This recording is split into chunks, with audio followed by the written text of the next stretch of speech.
Hello and welcome to this installment of Virtual Enrichment. My name is Bentley Brown. I'm an artist, art historian, curator, and son of the painter Frederick Brown, one of the artists featured in African American artists in the 20th century. I'm here today to talk about my father's painting, John Henry, a work from 1979, which looks at the folktale John Henry. Now, the folktale is essentially about a formerly enslaved African American man who has this sort of superpower strength and is working on the railroad. Now, around this time, there's the invention of the steam-powered drill, which puts the livelihoods of many of the men that are working on the railroad at risk. So John Henry makes a bet with the company, essentially saying that if he can beat this steam-powered drill, then all of the land and money that the company owed its workers, it would have to pay out. So Henry takes on this bet, and he wins the bet, but in the process, he ends up dying from just the sheer exertion that he undertakes. So throughout the painting, we see various visual cues that kind of give us a bit more of the story.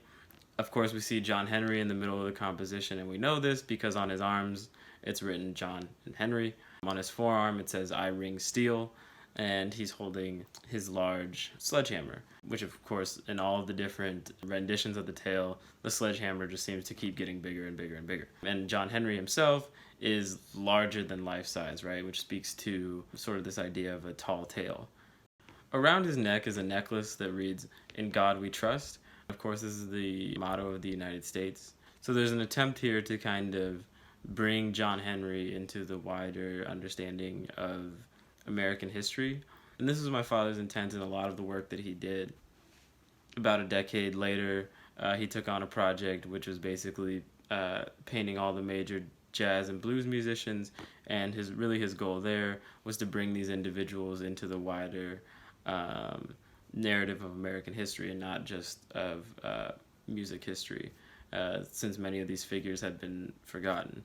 And there's a similar attempt here with John Henry. He's trying to bring John Henry from just being an African American folktale to actually being a part of American history and being synonymous with the American spirit.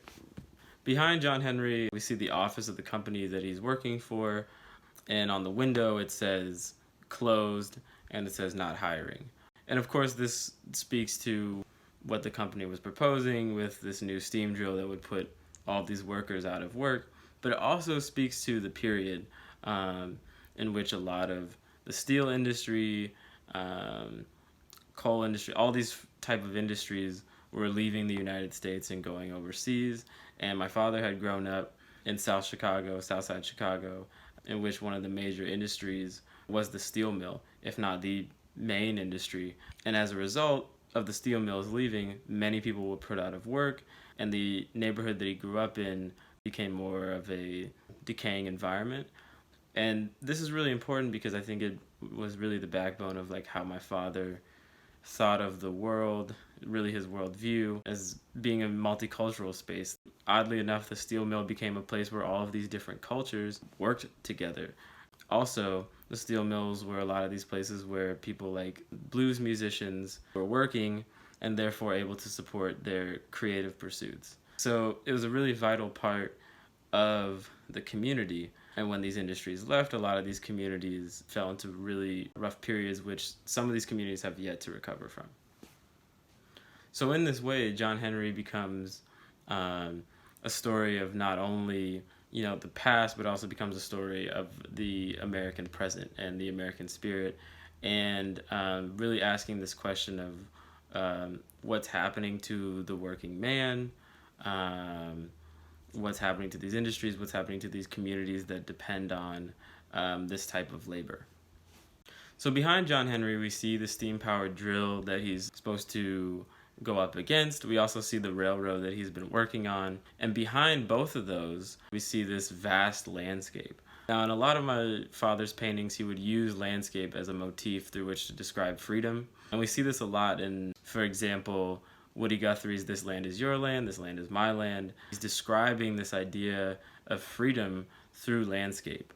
Again, in Martin Luther King's "I Have a Dream" speech, he describes his vision of freedom through the landscape. And so my father used landscape in a very similar way. And so landscape also becomes a part of the story of John Henry because that is that very thing that he is fighting for.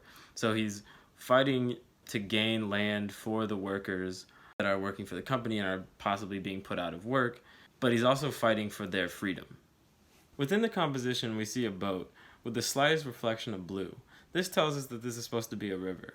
Now, in the context of industry, boats were really important, especially around the late 1800s prior to the completion of the railroads, because they moved goods throughout the country. Now, within this piece, of course, we have juxtaposed the boat with the river, and the railroad as two modes through which goods are moved throughout the country.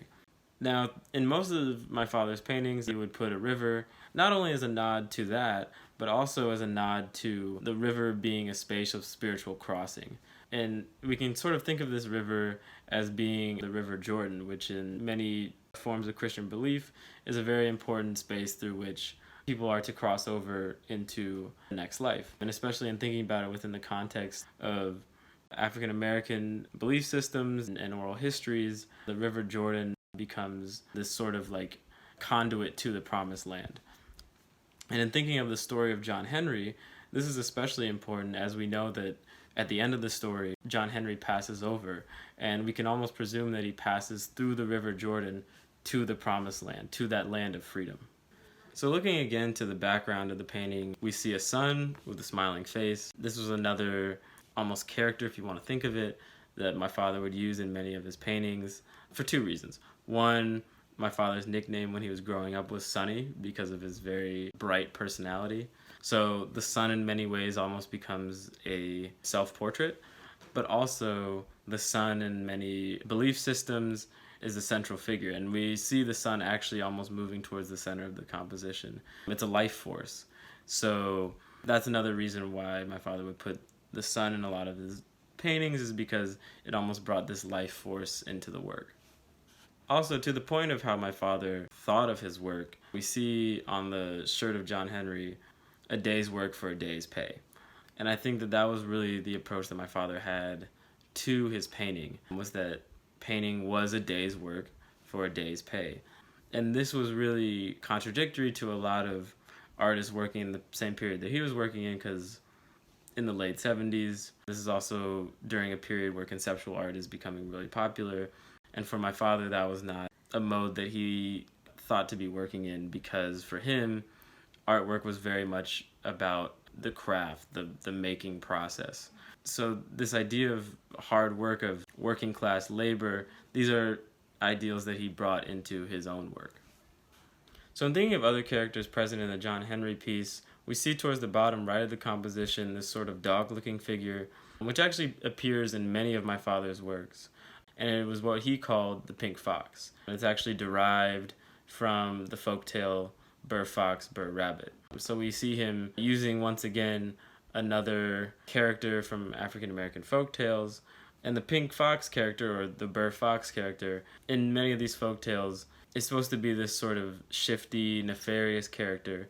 But my father repurposes it to be a character that does what it has to do to survive. And in many ways, it's a self-portrait. It's how he saw himself, as somebody who came from a working class environment, as somebody who had to struggle with being a black artist. These are both situations where he had to do what he had to do to survive.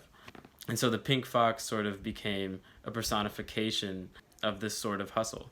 And it was also a humorous character, and my father was always a humorous person and placed humor throughout many of his works. And this is also evident in the parrot that's on the shoulder of John Henry that seems totally out of place.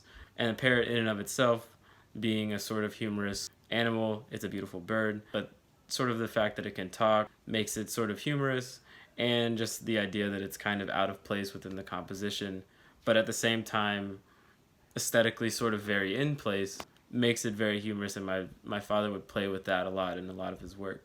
So what we see in sort of all three of these characters, but especially in John Henry and the Pink Fox, is my father using these characters from folk tales and repurposing them to describe a contemporary situation. So I also believe that the story of John Henry applies to the situation of black artists working at the time that my father was working, in the 1970s, where it was difficult for many of these artists to make it into the mainstream art world. And this process of constantly being criticized by both the mainstream art world and other black artists who believe that artwork should be more political, um, and the difficulty of trying to make it through that process to become a successful artist, to be able to make the work that you would like to make. That whole process can very much kill creative spirit. But I think that that fight to make it into the mainstream art world, that constant push on the part of black artists that were working in the same camp as my father, I think that that is really personified in the story of John Henry. So lastly, I'd like to look at just the stylistic approach of the John Henry piece. So around this time in the late 1970s, my father had just started moving from abstraction into what he called figurative expressionism, or basically placing figures in large planes of color in these sort of abstract spaces.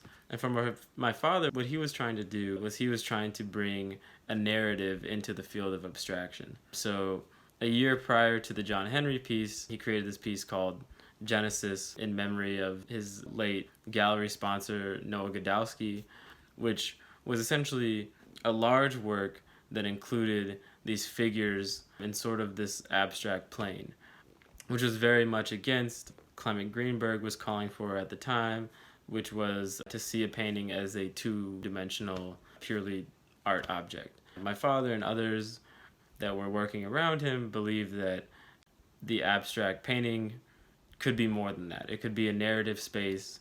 It could be a space that kind of blurs the lines between object, between 2D object and sculpture. And the art historian Kelly Jones has sort of described this in using the term maximalism as opposed to minimalism, where maximalism is basically where you expand the space to include all of these different approaches that, as I said, bring into the abstract space a narrative that also build out the painted canvas to make it this space between a painting and a sculpture. So my father, other artists like Frank Bowling, Al Loving, Emilio Cruz, who's also in the African American Art in the 20th Century exhibition, and also Daniel LaRue Johnson. These were just a few of the artists who were sort of looking at how to expand the language of abstraction into both a sculptural space, but also a narrative space where stories can be told, stories like John Henry. And though my father moved more towards the figurative in the latter part of his career, he always used abstraction throughout the entirety of his career. And abstraction was really his base. Ever since he started at Southern Illinois University studying under Larry Bernstein, who was a student of Joseph Albers, who of course is the famous color theory artist. So that influence of Albers is very much in the work. Even in John Henry, you see it in these large expanses of yellow, these deep greens, also these very deep blues that you see in the pants of John Henry. This use of color as a space of emotion, as a space of the spiritual, but also as a space to like tell stories even within the color in and of itself, I think is a really important part of my father's work and the work of many artists that were working with him at that time. And when I'm thinking about color as a space through which stories can be told, I'm thinking about works like that of Jacob Lawrence, which this piece is certainly a nod to in some of the ways in which my father positions the color in the composition, along with this narrative coming from African American folklore. I'm also thinking about quilt making and how important even the colors and shapes within the quilts are to memory, to telling stories, to envisioning the world around you and putting it into creative expression. All of these are themes within quilt making, and I think that they make their way into my father's work. And you can even see it in the composition of his work, where it's sort of this patchwork. And these stories are so important, I think, amidst environments of oppression, amidst migration. These stories continue to survive, and they keep getting passed down. I mean, I remember throughout my childhood hearing the story of John Henry almost every night. I love the story so much because for me, it instilled so much pride seeing a hero that was also African American, which you didn't see anywhere else. So for me, that was really big in encouraging pride within myself, having confidence within myself, that I wasn't alone, that there were other, there were people of my culture that looked like me to look up to, and I think that that is a central theme in a lot of my father's work, is creating these spaces where these individuals can be honored and seen within American history, not just African American history, not just being seen as African American, but being seen as Americans. So for me, for all of those reasons, this story of John Henry is so important. And I think that it being in the collection of the Smithsonian is a testament to what my father was trying to do, to try to make it part of a wider discourse of Americana. So I'd like to thank you so much for listening.